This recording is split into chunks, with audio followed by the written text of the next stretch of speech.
Mapagpalang araw po sa ating lahat. Salamat po sa Panginoon sa araw na ito na muli po ay inalaw niya po na tayo po ay magkatipon-tipon sa kanyang pangalan upang patuloyan po na makapag-aral ng kanyang mga salita. Tayo po ay manalangin. Ama, ang lahat po ng papuri at parangal ay tanging sa iyo lamang.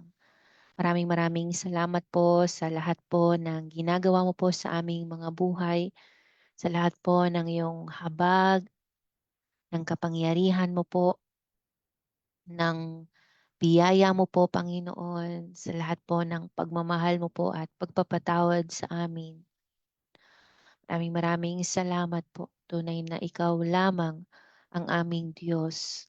Salamat po aming Panginoon sa umaga pong ito. May you continue to cover us with your most precious blood at salamat po, Banal na Espiritu Santo, sa patuloy ang guidance mo po sa amin as we meditate upon your words, specifically dito po sa Exodus 15. Nawa, Panginoon, ay patuloy mo po kami bigyan ng karunungan at kaunawaan po sa iyong mga salita upang maintindihan po namin ito, Panginoon, ng nanggagaling po sa iyo yung karunungan. I-control mo po ang aking dila, yun lamang pong mensahe mo po ang siyang masabi ko sa umaga pong ito at salamat po sa mga nakakapanood at nakakapakinig na po ng live na ito. Patuloy mo pong buksan ang aming mga puso at isipan at maging handa po kaming tanggapin kung ano man po ang itutuwid mo po at ituturo sa amin sa umaga pong ito. Maraming maraming salamat po for this day po, Panginoon, for making it possible for me na makapagbahagi po ng iyong mga salita. Tunay po ikaw ang Diyos na nagpapagaling. Purihin ka po, Ama, sa lahat ng ito, sa pangalan ni Jesus. Amen. Amen po. Mapagpalang araw po muli sa inyong lahat. Salamat po sa Panginoon sa araw na ito na ng kaniyang patuliyang kabutihan sa ating lahat. Dito na po tayo sa Exodus chapter 15 po. There is no one like our God. Amen. Tunay po na walang katulad po ang ating Diyos at hindi po natin siya pwedeng ikumpara sa kahit sino paman. Purihin po ang ating Panginoon. Basahin po natin itong Exodus 15. Dito po natin makikita na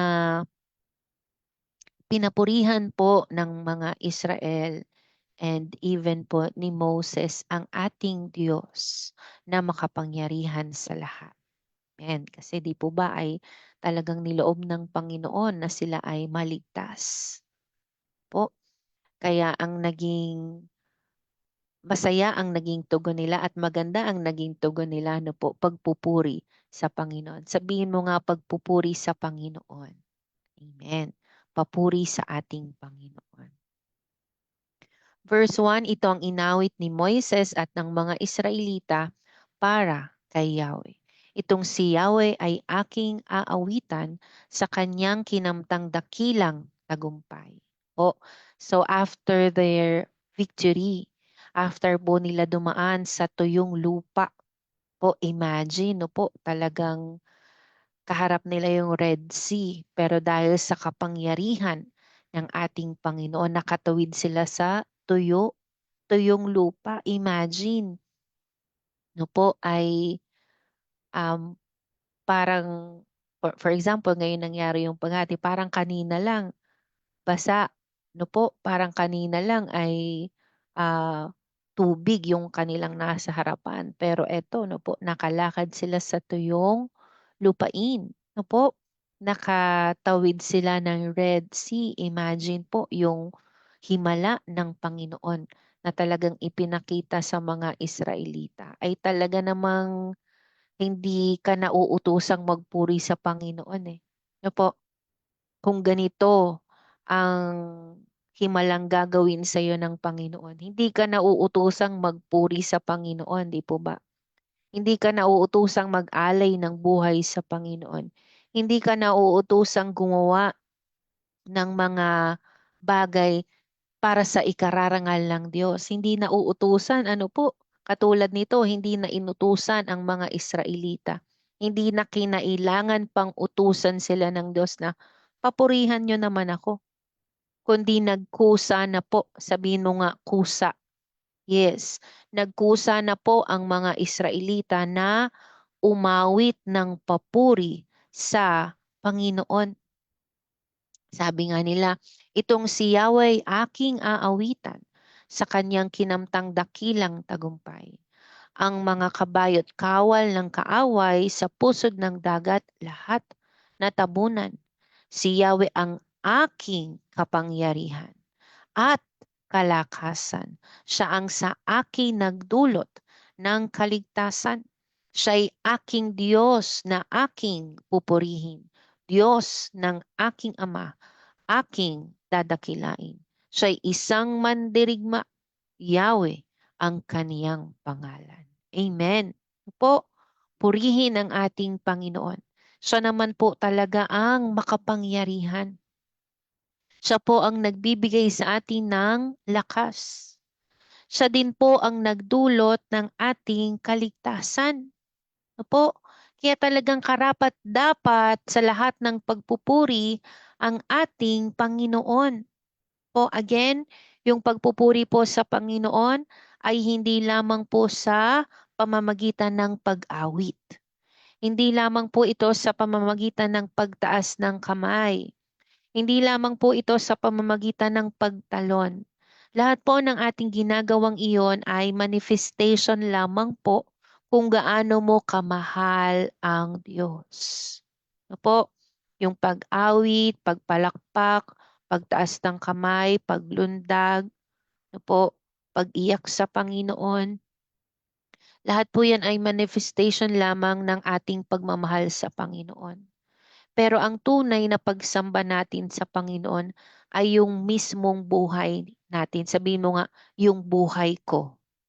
Yes, ito yung tunay na pagsamba natin sa Panginoon. Yung buhay natin. Kamusta ba? Kapag kagising mo, anong ginagawa mo? Sa iyong pagtatrabaho, kamusta ka ba? Sa iyong pagnenegosyo, sa pakikipag-usap mo sa kapwa mo tao, kapag ikay nanunood, sa iyong kinakain, sa iyong pinakikinggan. Opo. Ang tanong lahat dyan ay, napaparangalan mo ba ang Panginoon? Napaparangalan mo ba ang Panginoon even sa iyong pamamalengke, sa pagtawid mo sa kalsada, sa pakikipag-communicate mo sa tao, napaparangalan mo ba ang Diyos?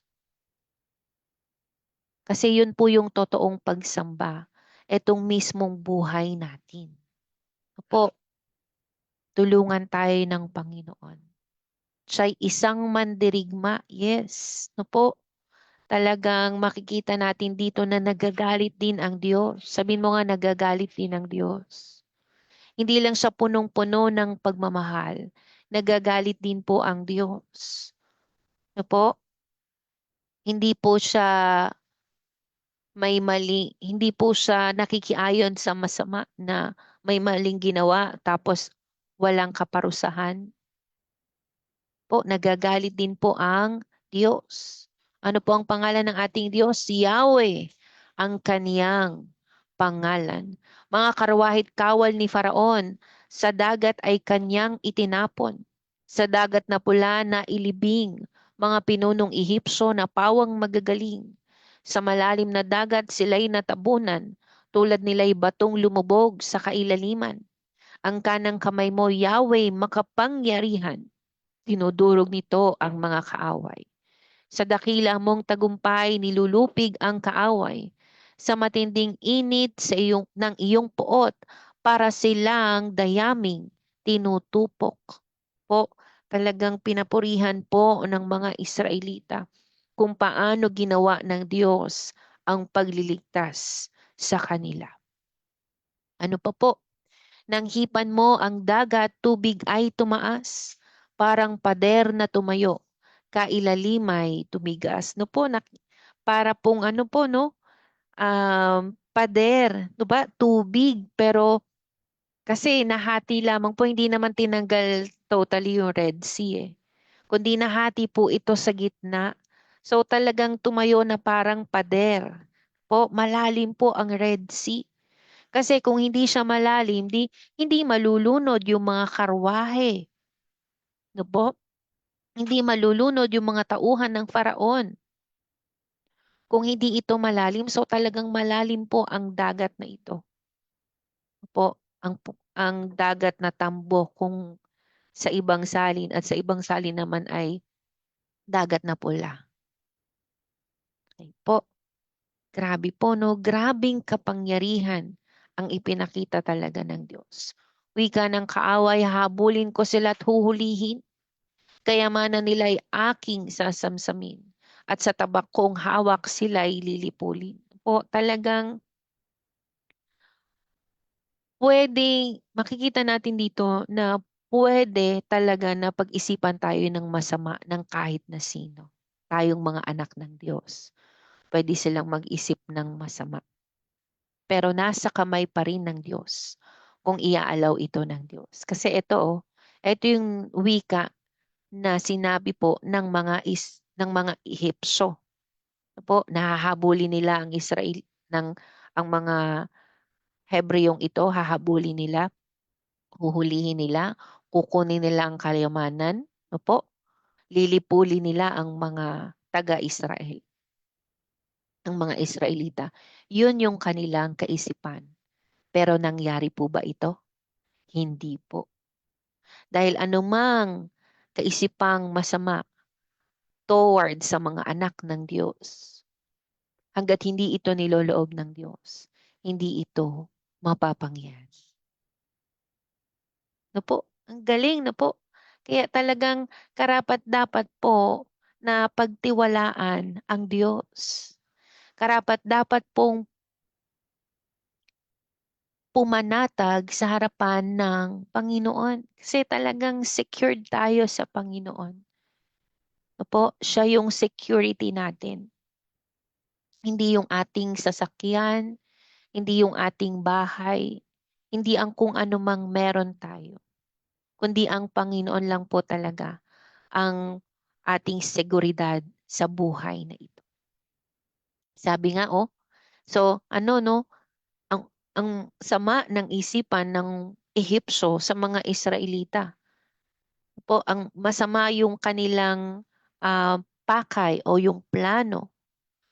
10, ngunit sa isang hinga mo, Yahweh, sila'y nangalunod parang tinggang sa malalim na tubig ay nagsilubog. Imagine, no? Walang nakaligtas. Yes. Dahil ito sa kapangyarihan ng Diyos. Walang nakahabol. Yung sinasabi nila na hahabulin nilang mga Israelita, kukunin, sasamsamin yung kayamanan, lilipulin sila. Wala.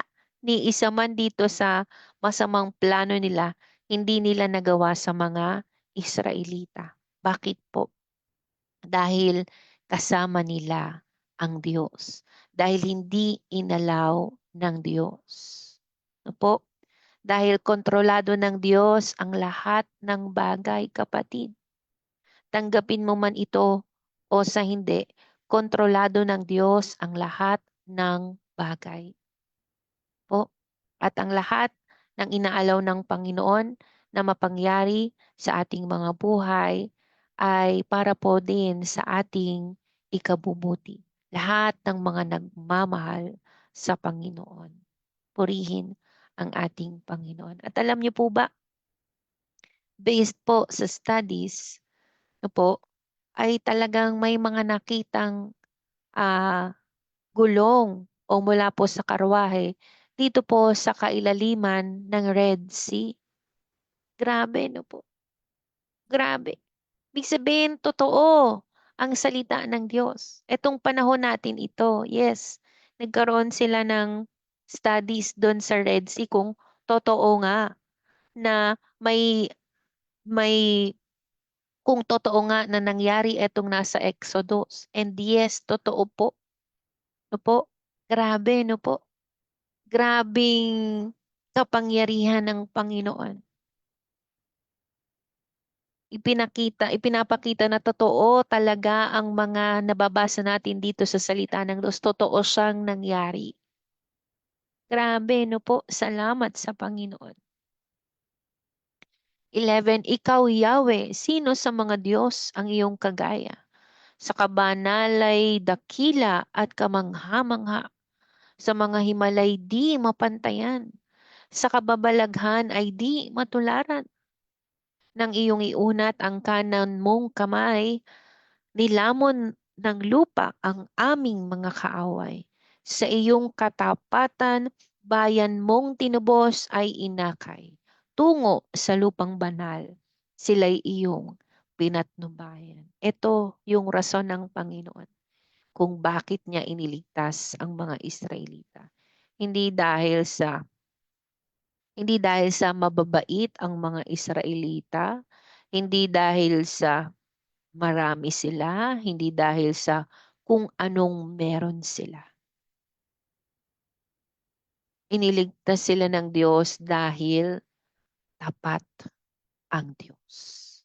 Dahil nangako ang Diyos. Ano po? Kaya nga yung pagpapala ng Diyos, hindi ito dahil sa ginawa mo. Yes. Hindi ito dahil sa ang bait-bait mo, 'di ba? Di katulad ng 'di ba yung mga magulang binibigyan ng reward ang anak. Pag magaling sa school, yung kabutihan ng Diyos hindi nababase doon. Opo, hindi sa dahil ikaw ay ah, may ginawang mabuti. Hindi po. Sa katunayan nga, after this makikita natin, nagreklamo ang mga Israelita. At maraming beses pa silang nagreklamo sa ating mga sa pagpapatuloy natin ng pag-aaral na ito. Pero andun pa rin yung habag ng Diyos. Andun pa rin yung pagsama ng Diyos. Bakit? Dahil nangako ang Diyos. Nangako ang Diyos kay Abraham, kay Isaac, at kay Jacob na dadalhin niya, na ibabalik niya ang kanyang bayan sa lupang pangako. Ano po? Dahil nangako ang Diyos, dahil tapat ang Diyos. Ano po? Kaya nga hindi dahil sa atin ginawa, kaya tayo pinagpapala ng Diyos, kundi dahil tapat ang Diyos. Amen. Purihin ang ating Panginoon. Maraming bansa ang dito'y nakarinig at sa takot sila'y nagsipanginig. Doon sa lupain ng mga Filisteo nasindak ang lahat ng mga tao. Mga pinuno ng Edom ay nangagimbal. Matatapang sa Moab sa takot ay sinakmal. Mga nakatira sa lupain ng Kanaan, lahat sila'y naubusan ng katapangan. Takot at sindak ang sa kanila'y dumatal para silang bato na hindi makagalaw. Nang kapangyarihan mo'y kanilang namalas nang dumaan sa harap nila ang bayang iyong iniligtas. Po, ito pa ang isa sa rason kung bakit inalaw ng Diyos na malaman ng mga taong ito o ng mga bansang ito kung gaano makapangyarihan ng Diyos. Para magkaroon sila ng takot sa Diyos. Para makilala nila ang tunay na Diyos. Pero ang malungkot nga lang, hindi pa rin itong kapangyarihan ng Diyos na kanilang nabalitaan ng mga bansang ito, Filisteo, mga taga-Edom, mga Moab, Pita, mga Kanaan. Hindi ito nagdulot sa kanila ng pagsisisi. Hindi ito nagdulot sa kanila na kilalanin ang Diyos, ang tunay na Diyos. At marami din sa atin, sa ating kapanahunan ngayon, nakakalungkot kasi nababalitaan nila na marami, no? Marami na kasi mga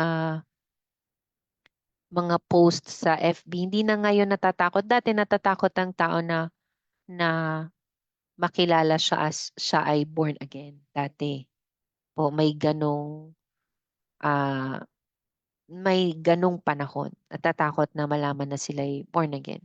Pero ngayon, hindi natakot yung tao na magsalita. Sila'y mga nakakilala sa Panginoon. Hindi na nila ito tinetake as kakornihan. No, na tinetestify talaga nila, di ba? Kahit mga artista, mga kilalang mga tao, nagtetestify sila sa ginawang kabutihan ng Panginoon sa kanila. Na talagang inalaw ng Panginoon para marinig din ng mga taong walang tamang kaugnayan sa Panginoon. Pero totoo pa rin hanggang ngayon na kahit nakakarinig na yung mga tao na ng kabutihan ng Panginoon, ng kapangyarihan ng Panginoon, may mga ilan pa din at mas marami pa rin na pinipiling talikuran ang Diyos. Nakakalungkot po. Pero yes, may pag-asa sa Diyos. Amen? May pag-asa sa Panginoon lahat ng tao. At tulungan tayo ng Panginoon na isa tayo doon sa um, magamit din ng Panginoon para maka-encourage ng mga taong wala pang tamang kaugnayan sa Kanya. Po, tulungan tayo ng Panginoon at talagang maging blessing po tayo sa ibang mga tao. 17, sila'y dadalhin mo, Yahweh, sa sarili mong bundok, sa dakong pinili mo upang maging iyong lubos. Doon sa sanktuaryo'y ikaw ang nagtayo at tumapos. Ikaw, Yahweh, ay maghahari magpakailanman. Amen. Purihin po ang ating Panginoon. Totoong totoo po ito. Kung ito ay naisulat pa noon, thousands of years ago, na ang Diyos ang nagahari magpakailanman. Hanggang ngayon, siya pa din po ang nagahari. At sa darating na bukas, siya pa din po, walang iba. Amen. Po, kaya kanino pa tayo, mga kapatid? Purihin ang ating Panginoon. 19, ang mga Israelita ay hinabol nga ng mga kawal ng Faraon, sakay ng mga kabayo at mga karuwahe. Nang ang mga kawal ay nasa gitna na ng dagat, muling pinaagos ni Yahweh ang tubig at natabunan ng alon ang mga kawal ng Faraon. Samantala ang mga Israelita ay tumawid sa tuyong lupa. Amazing na po. Hanga-hanga po talaga ang kapangyarihan ng ating Panginoon. Tunay po na siya ang Diyos. Yun yung expertise. Na isa sa expertise ng Panginoon natin.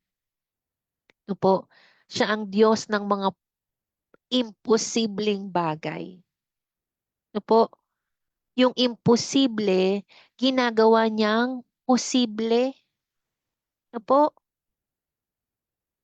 hindi natin talaga kayang i-contain kung gaano kamangha-mangha ang Diyos, kung gaano kahanga-hanga ang Diyos na ating pinaglilingkuran. Po, kaya let's continue to ask the Lord na patuloy niya tayong pamanghain. Po, sa mga kaya niyang, sa mga ginagawa niya sa ating mga buhay. Patuloy tayong pamanghain ng Panginoon. At yung mangha na yon ay lalo pang magdulot ng lalo pang pag-ibig sa Panginoon. Amen. Pagkatapos, kumuha ng tamborin si Miriam, ang babaeng propeta na kapatid ni Aaron. Po, very, ano lang po, no? Very minimal lang talaga makakakita tayo ng babae na, binabanggit sa salita ng Diyos na po. Kumuha ng tamborin si Miriam, ang babaeng propeta na kapatid ni Aaron. Tinugtog niya ito at nagsayawan ang mga babae na mayroon ding mga tamborin. Habang sila'y nagsasayaw, ganito ang inaawit ni Miriam. Purihin si Yahweh sa kanyang dakilang tagumpay. Itinapon niya sa dagat ang mga karawahit ang nakasakay. Amen. O sino po ang dapat papurihan? Sino po ang karapat-dapat bigyang parangal? Amen. Walang iba nga po kundi ang ating Panginoon. Po, dahil siya po palagi ang nagbibigay sa atin ng tagumpay, lakas, talino, lahat po ng kailangan po natin sa buhay na ito. Amen. 22, at dinala ni Moises ang mga Israelita mula sa dagat na pula papunta sa ilang ng Shur. Sa loob ng 3 araw, naglakbay sila sa ilang at wala silang nakitang tubig. Nang makarating sila sa Mara, nakakita sila ng tubig, pero hindi nila ito mainom dahil mapait. Ito ang dahilan kung bakit Mara ang pangalan ng lugar. Dahil dito, anong ginawa? Basahin nyo nga po ano yung nakapula. Yan. Anong ginawa ng mga Israelita? Nagreklamo ang mga Israelita kay Moises. At anong sabi? Ano ang iinumin natin? O, nagreklamo. At ganito tayo minsan or madalas. Ilang araw lang ang lumipas? 3 araw. 3 araw pa lang ang lumilipas nang nakita mismo ng mga Israelita kung gaano ka makapangyarihan ng Diyos. Imagine, parting the Red Sea. Grabe po. Kahanga-hanga po. Grabing kapangyarihan yon, kapatid. Talagang Diyos na. Kasi nature na to eh. Dagat ito. Tubig ito. Hindi ito kayang gawin ng kahit sino. Nahatiin ang Red Sea and then makalakad sa tuyong lupa. Diyos ang may gawa nito. Pero after 3 days, just after that miracle na ginawa ng Panginoon, maging doon sa 10 plagues, no? Nakalimot ang mga Israelita. Nagreklamo agad sila. Bakit nga ba mas madali minsan na magreklamo kaysa magpasalamat sa Diyos? Bakit nga ba, kapatid? Bakit nga ba sa lahat ng himala na ginawa sa atin ng Diyos, nakukuha pa din nating magreklamo? Nakakalungkot dahil tulad din tayo minsan or madalas ng mga Israelita. Diba kasi nababasa natin yung tungkol sa ginawa nila, ano po, sa kanilang reaksyon, nagagalit tayo minsan sa kanila, pero hindi natin minsan naaalala na, ay, ganon din nga pala ako minsan. Ganon din nga pala ako madalas. Mas nakukuhang magreklamo sa Diyos kesa magpasalamat sa Diyos. Anong sabi sa salita ng Diyos? In everything, give thanks. Nung ma-realize ko nga yung talatang yon, sabi ko sa asawa ko, ang bigat naman ito. Biruin mo, sa lahat ng bagay, magpasalamat sa Diyos. Imagine, magpapasalamat ka na sa Panginoon sa lahat ng bagay. Yes. Yes. Kasi kung talagang maiintindihan natin, hawak ng Diyos, kontrolado ng Diyos ang lahat ng bagay. At ang lahat ng nangyayari ay para sa ating ikabubuti. Opo. Kaya nawa magpasimula kung may mga nakaraan o may mga times na nakalimot tayo, na nagreklamo din tayo. Hingi lang ng tawad sa Panginoon. Let's start anew. Magsimula tayo ulit sa araw na ito. Tulungan mo ang sarili mo. Magpatulong ka. Magpatulong ka sa Panginoon una sa lahat at tulungan mo din ang sarili mo na matuto kang una sa lahat magpasalamat sa Diyos sa lahat o sa anumang pangyayari o mangyayari sa ating buhay. Tulungan tayo ng Panginoon kasi again, hindi ito madali. Yung magpasalamat sa Panginoon sa lahat ng bagay, hindi siya madali. Hindi ako kaagad nakapagpasalamat sa Panginoon na umuwi na sa kanya ang mami. Hindi naman talaga madali po ang mawala ng mahal sa buhay. Sabi ko nga, siguro hindi na talaga mawawala yung pain, yung longingness sa mahal mo sa buhay na nawala na. Pero ang mahalaga nga ay matuto tayong magpasalamat sa Panginoon. Binubuhay pa naman tayo ng Diyos. Ibig sabihin, binibigyan niya pa tayo talaga ng pagkakataon na humingi ng tawad sa Panginoon. Kung may mga pagkakataon ngang nagreklamo tayo, kinestyon natin ang Panginoon. Ako po, sobrang buti talaga ng Diyos eh. Sobra-sobra talagang buti ng Diyos. Ang tanong ay, anong mga reklamo mo sa buhay, kapatid? At ano din yung mga ginawa sa iyo ng Diyos? Mga kabutihan, mga provision. Po, kaya nga ang tanong, bakit nga ba yung kanina, bakit parang mas madaling magreklamo kaysa magpasalamat sa Panginoon? Kasi nga, nakagawian na. Eh why not ibahin natin simula sa araw na ito? No po? Mag-practice ka ng magpasalamat sa Panginoon sa anumang nangyayari o mangyayari pa lang. Yes, sa kabila ng pagkakasakit, magpasalamat ka sa Panginoon. Lord, ano pong purpose mo? Anong gusto mong ipakita sa akin, Panginoon? Bakit niloob mo po na magkasakit ako? Katulad po ng nangyari sa aming pamilya, ngayon lang to talagang sabay-sabay kaming nagkasakit. Kasi mostly ay yung dalawang anak lang namin o yung asawa ko lang o ako lang. Hindi kami nagkakasabay-sabay. Ngayon lang talaga nangyari yung nagkasabay-sabay kami na sumama ang damdam. Pero salamat sa Diyos at inalaw niya po na makapagbahagi pa rin ako ng kanyang mga salita. Sabi ko nga kanina, kasi hindi ako pwedeng magsalita ng ganito, yung tuloy-tuloy, hindi ako umiinom, uubo ako.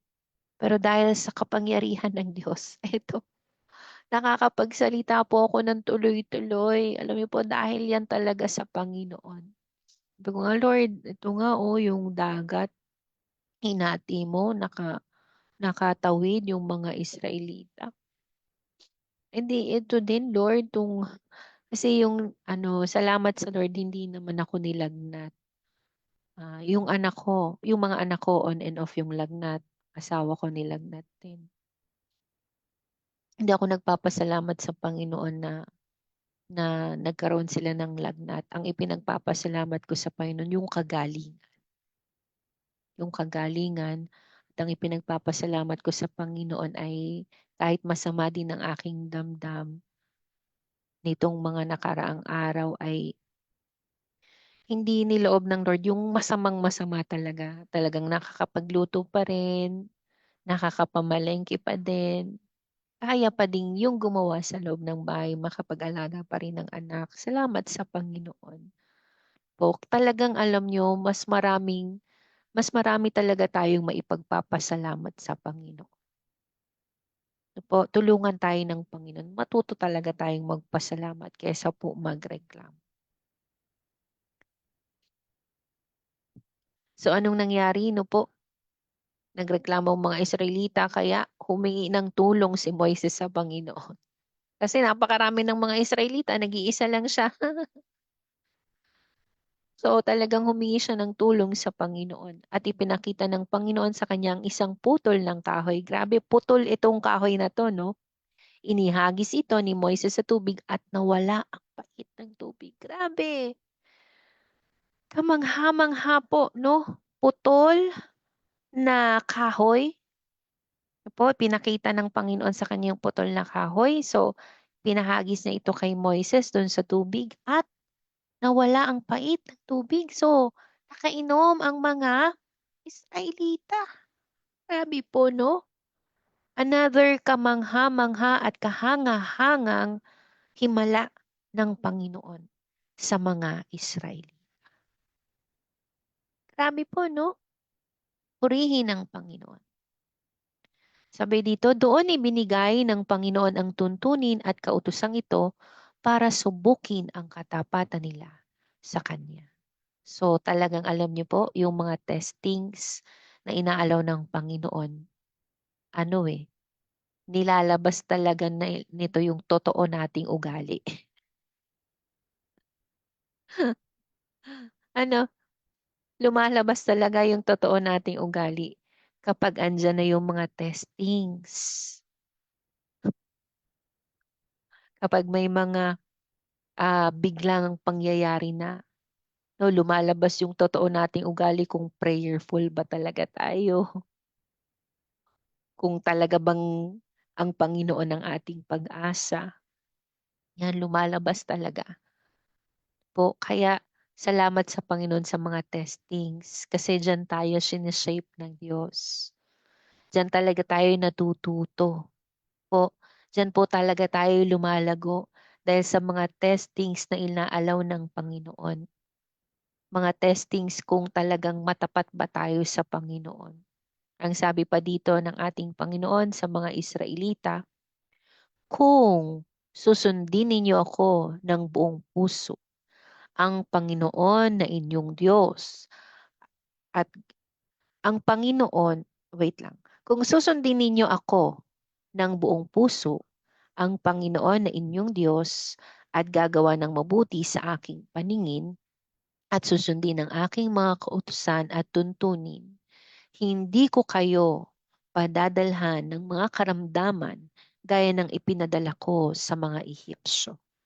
Ang sabi ay kung. Sabihin mo nga kung. Yes. Opo. May pasubali. May ifs. Kung susundin ninyo ako ng buong puso, dapat buong puso. Hindi lang basta pagsunod, dapat buong puso na pagsunod. Dapat gagawa sila ng mabuti sa paningin ng Diyos. Sa paningin ng Diyos, hindi sa paningin ng tao. Sa paningin ng Diyos. Kung susundin nila ang kautusan at tuntunin ng Diyos, anong mangyayari? Hindi sila padadalhan ng karamdaman gaya ng ipinadala niya sa mga taga-Ehipsyo. Bakit? Sabi ng Panginoon, dahil ako ang Panginoon ang nagpapagaling sa inyo. Sabihin mo nga po, Jehovah Rapha. Yes. Jehovah Rapha. Ang Diyos ang nagpapagaling. Wow. Nakakatuwa talaga ang Diyos, di ba? Kasi talagang may hindi maganda yung pakiramdam ko ako personally ngayon. Pero ito yung mensahe ng Panginoon. Ang Panginoon ang nagpapagaling. Sabi ko, Lord, may event kami. Ang dami kong dapat gawin. Kaya sabi ko, Lord, salamat po. Ikaw ang Diyos na nagpapagaling. Tunay na tunay po. Niyo po, talagang tinetest lang din yung ating faith sa Panginoon. Yung pananampalataya na na kung hanggang saan natin kaya talagang manampalataya.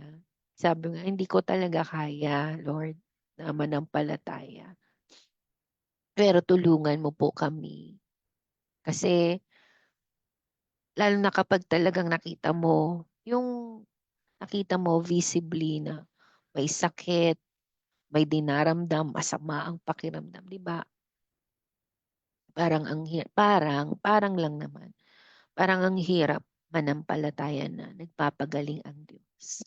Pero salamat sa Panginoon kasi tinutulungan niya talaga ako mismo na manampalataya, manalig sa Kanya. Na talagang siya ang Diyos na nagpapagaling. Yan po yung ibig sabihin ng Jehovah Rapha. God is our great healer. Ang Diyos na nagpapagaling. Yun. Yun po ang ibig sabihin ng Jehovah Rapha. No po? Grabe, no po?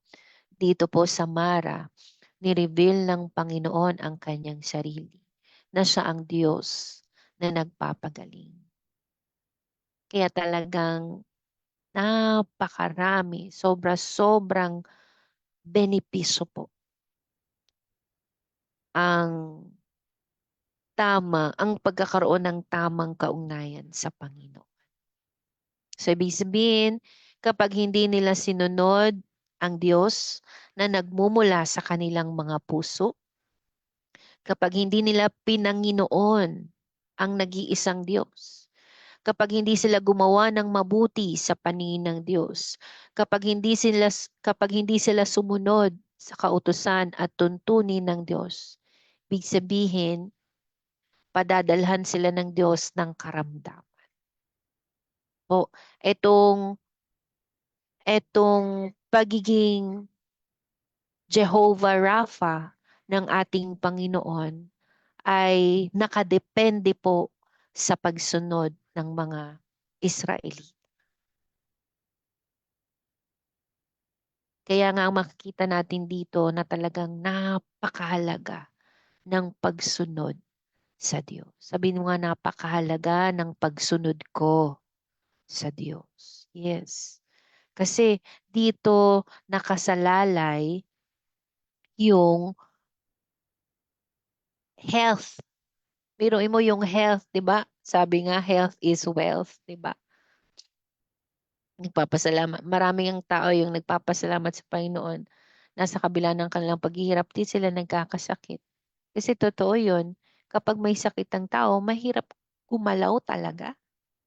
Mahirap. Ano po? Pero, etong pagsunod ng mga Israelita para maging malakas sila, para hindi sila magkakasakit, nakadepende ito sa kanilang pagsunod sa Panginoon. Ibig sabihin, magkakasakit sila kapag hindi sila sumunod sa Panginoon. Po, ito yung para po sa mga Israelita. Pero yes, matututo tayo dito na ganun pinahahalagahan ng Panginoon yung pagsunod sa Kanya. Kaya nga, todo sorry din kami sa Panginoon kung may nagawa man kaming pagkakasala kasi isa din sa rason, pwedeng may ginawa kaming di maganda. Kaya kami nagkasakit. Pwede po, pwede. Pwedeng may kasalanan kaming ginawa. Kaya kung ano man ngayon, humingi na actually nung mga nakaraang araw pa, paghingi ng tawad sa Panginoon. Kaya po yun.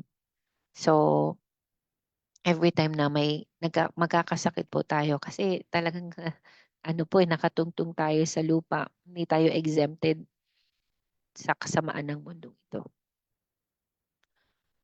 Kung makaranas tayo ng pagkakasakit, hingi lang ng tawad sa Panginoon kasi baka may nagawa po tayo. Or pwede din ito kaya inalaw ng Panginoon na magkasakit ako personally para makita ko at maalala ko umuli na ang Diyos ang nagpapagaling. Talagang kasi 'di ba? Di naman sila uminom ng gamot. Wala namang mga gamot noon, no po? Wala namang mga gamot noon. Talagang ang Panginoon ang nagbibigay ng solusyon para sa kanilang kagalingan. Katulad ah, nung pumunta, yung kilalang tao na pumunta sa isang propeta ng Diyos. Anong sabi? Para siya gumaling sa kanyang ketong, lumubog siya dun sa maruming tubig. Maruming tubig ha, ang pinaglubluban niya. Oh, gumaling siya. Pero wag niyo pong gagawin yon. No po? Kasi iyon ay utos lang doon sa taong yun. No po? Na doon sa lumublob. Okay po. So, balansehin po natin ano po. Again, pahalagahan po natin ang pagsunod sa Panginoon. Kasi pinahahalagahan ito ng Diyos, yung pagsunod sa Kanya na nagmumula po sa ating mga puso. Hindi tayo susunod sa Panginoon kasi may gusto tayong makuha. Susunod tayo sa Panginoon dahil alam natin na ito'y makakabuti para sa atin. Kasi kapag gumawa tayo ng hindi ayon sa kalooban ng Panginoon, tayo din ang masasaktan. Tayo din ang mahihirapan. Tayo din yung magdudusa, di po ba? Kaya tulungan tayo ng Panginoon na talagang maging masunurin. Pahalagahan po natin ang pagsunod sa ating Panginoon. Amen. 27, dumating sila sa Elim, kung saan may 12 bukal at 70 puno ng palma, at nagkampo sila malapit sa tubig. Ang Diyos din ang nagbibigay ng kapahingahan. No po? So imagine yung pinagdaanan nila, no po? And then nagreklamo sila. Siyempre, for sure, ay wala pa din silang enough rest. So eto, nag-provide ang Panginoon. Opo. So talagang sa Diyos lamang po meron tayong tunay na kapahingahan. Siya ang tunay nating pahinga, ang Panginoon. Amen. Salamat po sa Panginoon. Napaka-sweet ng Diyos na po. Purihin ang Panginoon sa lahat po ng ating mga natutunan sa umagang ito. Nawa talagang huwag tayong makalimot na magpasalamat sa Panginoon sa anumang sitwasyon ng ating buhay na iaalaw ng Panginoon na mapangyari po. And lagi mong pakatandaan, kontrolado ng Diyos ang lahat ng bagay. Walang aksidente sa Panginoon. Lahat ng nangyayari sa atin, maging sa ating kapaligiran, mga inalaw ng Diyos. O tulungan tayo ng Panginoon na patuloy magtiwala sa Kanya. Tayo po ay manalangin. Ama, maraming maraming salamat po sa mensahe mo po para sa amin sa umaga pong ito. Lord, tulungan mo kami na matutong magpasalamat sa iyo sa anumang sitwasyon po ng aming. Tulungan mo kami, kahabagan mo kami, Panginoon. Talagang magtiwala kami sa iyo. Tunay na magtiwala kami sa iyo. Patawad po sa mga panahon na nag-aalinlangan kami. Patawad, Panginoon. Salamat po sa iyong pagpapatawad sa amin. Tulungan mo po kami na patuloy magtiwala sa iyo, Panginoon. Umasa sa iyo. At patuloy ang manampalataya na ikaw ang Diyos na nagpapagaling. Salamat po. Dalaw mo po itong pagkakasakit na ito para muli ko pong maintindihan na ikaw lang ang kailangan ko sa buhay na ito. Walang iba. Walang iba. Maraming maraming salamat po sa mga realization na ipinagkaloob mo po sa amin sa umagang ito. Nawa lalo pa po itong magdulot ng lalo pa naming pag-ibig at pananampalataya. Tawad po sa mga pagkukulang po namin sa iyo. Tawarin mo po kami.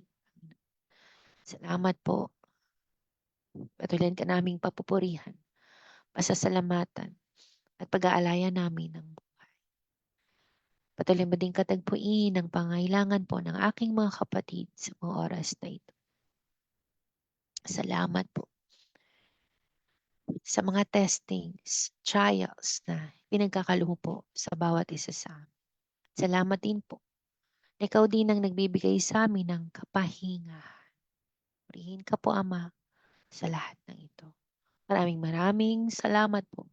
Aming salamat po sa buhay po ng mga taga Miracle of Life family, maging mga taga ibang fellowship. At salamat din po sa 37 years po ng pagkatawag mo po sa aming daddy. Salamat po, buhay pa siya. Salamat po. May pagkakataon pa po na makasama namin siya, Panginoon. Thank you, Lord, for this day. Ikaw po ang may takda ng araw na ito. Salamat po sa buhay po ng aming daddy na patuloy mo siyang pinapalakas at pinapatatag. For 37 years, Lord God, you have been so good sa buhay po ng aming daddy. Patuloy mo siyang palakasin, Panginoon. At patuloy mo pa pong bigyan siya ng karunungan sa lahat po ng mga ipinapagawa mo po sa kanya. At salamat din po sa pahingang ipinagkakalob mo po sa kanya. Purihin ka po, Ama, sa lahat ng ito, maging sa mga nagdiriwang ng kanilang kaarawan sa araw na ito, mga anniversaries o iba pa. Salamat. Papuri sa iyo, ang pasasalamat ay sa iyo. Sa pangalan ni Jesus. Amen.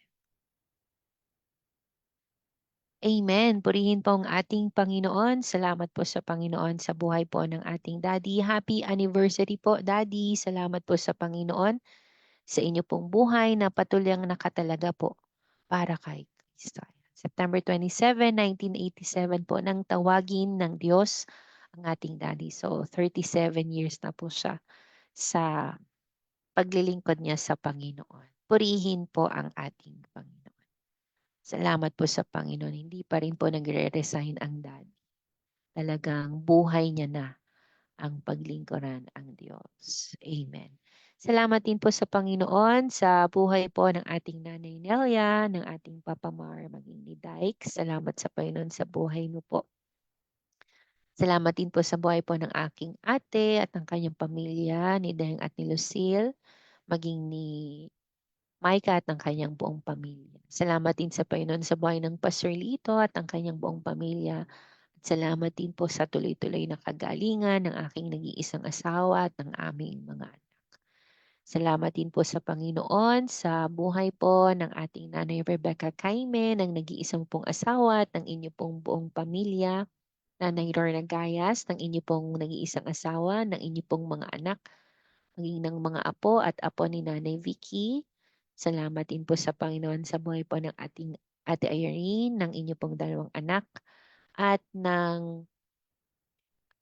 ni Sir Bob. Salamat sa Panginoon sa buhay mo po, Sir, at ng inyo pong buong pamilya. Salamat din po sa ating Ate Rosel. Salamat po sa inyong mga panalangin. Amen. Purihin ang Panginoon. Salamat din po sa nag-isang pong asawa, sa inyo pong mga anak at mga apo. Salamat din po sa Panginoon sa buhay po ng ating kapatid na Hazel at Christian at ng inyo pong mga mahal sa buhay. Maging sa buhay po ng ating Teacher Bell and Sir Neville, maging si Noe. Salamat din sa buhay po ng ating Ate LP at ng kanyang nag-iisang asawa at ng kanilang mga anak. Salamat din sa Panginoon sa buhay po ni Joanna at ng kanyang mga mahal sa buhay. Hello po Nanay Lemia, patuloy po kayong maghimalaan ng Panginoon. Salamat din sa buhay po ng inyong mga anak. At salamat din po sa Panginoon sa buhay po ng Mami Elma at patuloy ang paghimalaan si Ellery at salamat din po sa buhay ng kanyang mama na si M. Patuloy po kayong patatagyan at palakasin ng Panginoon, maging ang ating kapatid na Cherry na nasa Hong Kong at ang kanyang mga mahal sa buhay na nandito po sa Pilipinas. Maraming salamat din po sa Panginoon sa buhay po ng ating Mama Len at Kuya Ronnie. Patuloy din po kayong paghimalaan ng Panginoon, maging si Papay, la Mama Beng at ang kanyang buong pamilya. Salamat din po sa Panginoon sa buhay po ng ating Ate Elena, Kuya Randy at ang inyo pong mga anak and incoming baby. Salamat din po sa ating kapatid na Jocelyn Tagudan. Yes, patuloy ding paghimalaan ng Panginoon ng ating kapatid na Chrissy at ang kanyang buong pamilya. Yes, kapatid na Jocelyn, patuloy ang katagpuin po ng Panginoon ang mga pangangailangan niyo po. Auntie Ruth, maraming salamat din po. Mga kapatiran from Apayao, maraming salamat po sa Panginoon sa inyo pong buhay.